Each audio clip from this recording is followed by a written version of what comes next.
Kamusta kayong lahat? Sinong nakakaalala kay Cory Wilton, di ba? So Cory Wilton, isa siya sa devs, no, ng Pegasus, no? So Pegasus official, ito yung kabayo na tumatakbo, parang yung video karera na kabayo, parang gano'n, no? So napansin natin ang Axie Infinity noon, ang kalaban niya noon is Pegasus. Biglang lumipad ang Pegasus, kaya lang ang nangyari dito, parang isang buwan lang halos tumagal ang Pegasus. 'Di ba? Parang yung biglaan silang nagkaroon ng breeding event, no? February 'yon, naalala ko. I think February 2022. Yung time na 'yon, no? Nagkaroon ng breeding event ang Pegasus, and then doon nagsimula bumaba ang value ng coins nila. Parang Bigorius. Tama ba?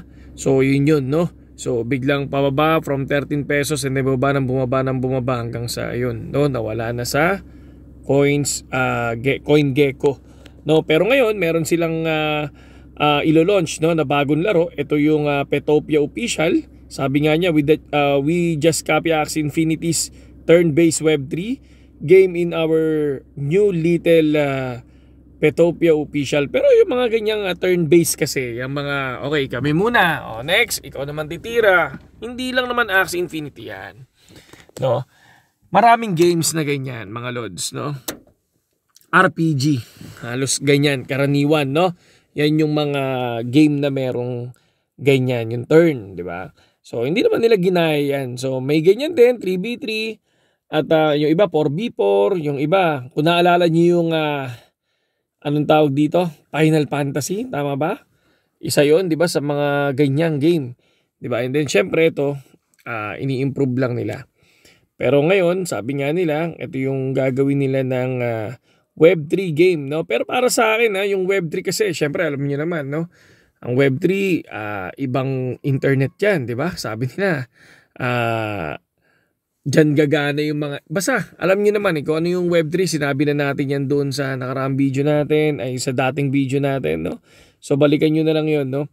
So, ito, binasa ko yung thread. Konti lang naman, yung views niya is 6,533. Pero ngayon lang to, 5 PM pa lang to. And then yung likes, 74. Yung repost nito, tapos yung comments, di ko pa nakikita. Pero yung comments niya is good. Ang tanong pa nga dito kung papasok ba to sa Ronin Network. Sabing ganun ni Ken Zord, no? Pero sabi ni Cory Wilton, I think they would not want us, sir. So...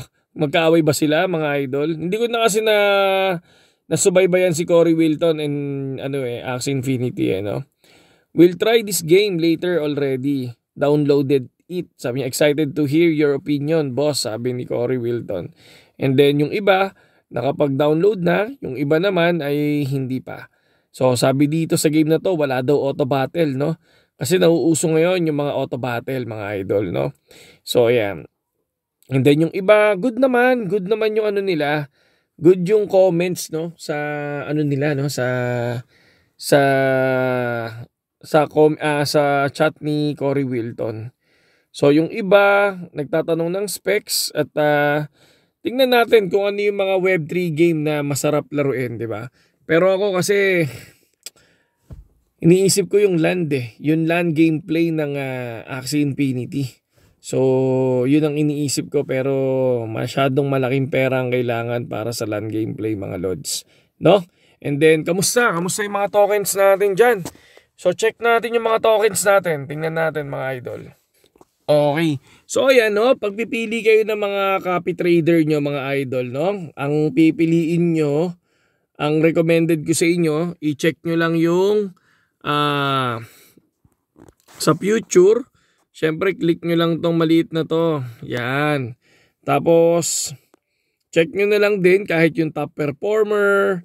I-check nyo lang, no? Tapos sabay, siyempre, tingnan natin kung sino yung mga pwede, di ba? Pero ito, pwede rin yung top performer, di ba? Tapos sabay i-confirm nyo lang. So, yan. Sila Lucky Boy. So, ang titingnan nyo lang din, mga Lodi, kung mataas ba yung kanilang follow PNL.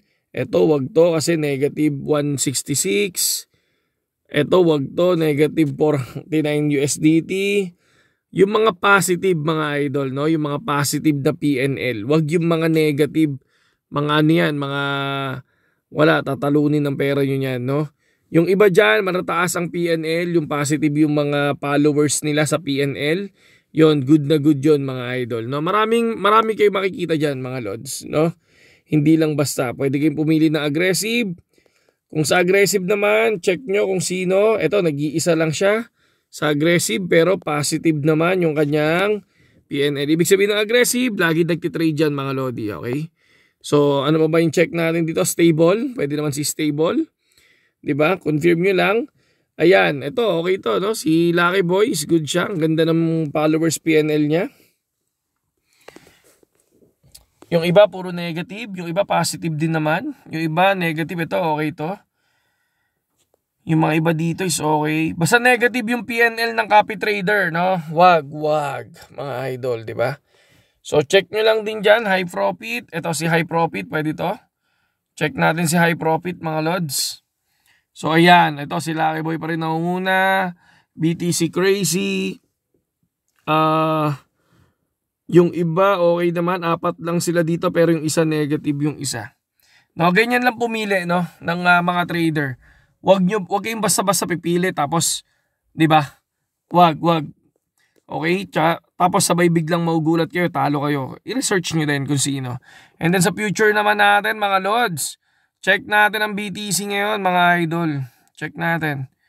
Ang BTC is nasa 178, umangat na sila. Okay, umangat sila kanina kasi nasa 26,070 lang to. Umangat na ng 100 USDT ang BTC natin. Ang XRP, sana umangat din ang XRP kasi bumili tayo ng 28, 'di ba? Pinakita ko sa inyo kahapon. So 13 na siya. So 'di ba? So tumubo na tayo ng 2 piso mga idol, 'di ba? So yung 350, ilan ba yung binili natin? Pakita natin. Makikita natin yan sa ating withdrawal. Syempre, 'di ba? So kung titingnan nyo sa withdrawal natin, XRP. Okay. Sa XRP na yan, dito natin makikita yan sa date. Ito yung date natin mga idol. 28 pesos. So 103 plus 350. So meron tayong 453 na binili natin ng 20 pesos. Ngayon, 30.64. 250 na yung tinubo natin dyan, di ba? So, tingnan nyo, kung 450 yan, i-times nyo yung 250. Nasa 800 na rin. Di ba? Tumubo na rin tayo ng halos 1,000 na rin, mga idol, di ba? So, yun lang sa ngayon, KJX. Sa mga gustong pumasok sa BitGet, sa copy trading, meron tayong link sa description. Panoorin nyo yung tutorial natin sa copy trading para hindi kayo magkamali, mga idol. Okay? Saludo at magandang gabi sa inyo, ha. Bukas na ako mga lods, face BCB, yung parang face yung visible face natin, no, para at least wala akong internet sa bahay, kaya cellphone lang mga idol. Saludo.